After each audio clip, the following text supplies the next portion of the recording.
24 तास उलटूनही सैफवर चाकू हल्ला करणारा आरोपी अजूनही मोकाटच।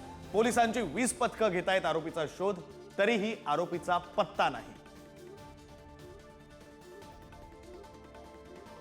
1 कोटी रुपयाच्या खंडणीसाठी सैफवर हल्ला, तैमूरच्या अपहरणाचा प्रयत्न, हल्ल्यानंतर सैफच्या घरात काम करणाऱ्या महिलेच्या जबाबानं खळबळ।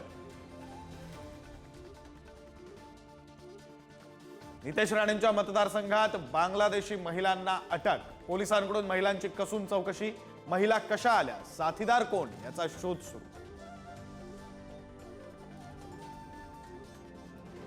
बुलढाणा केस गळतीची मुख्यमंत्री फडणवीसांनी घेतली दखल, मंत्रिमंडळ बैठकीत आरोग्य विभागाला सूचना, 3 दिवसात पडतंय टक्कल।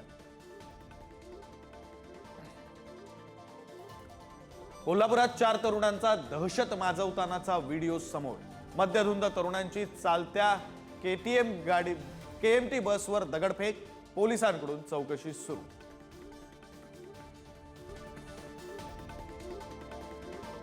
पिंपरी चिंचवडमध्ये लिव्ह इन रिलेशनशिपमध्ये राहणाऱ्यावर कोयत्यानं वार, हल्ल्यात 40 वर्षीय व्यक्ती जखमी, 4 ते 5 जणांवर गुन्हा दाखल।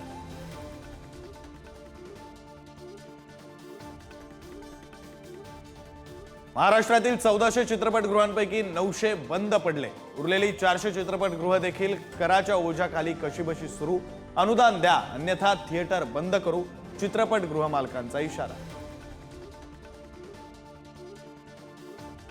देशभरातील सरकारी कर्मचाऱ्यांसाठी आनंदाची बातमी, केंद्र सरकारकडून 8व्या वेतन आयोगाच्या स्थापनेला मंजुरी, 7वा वेतन आयोग 2026 मध्ये संपणार।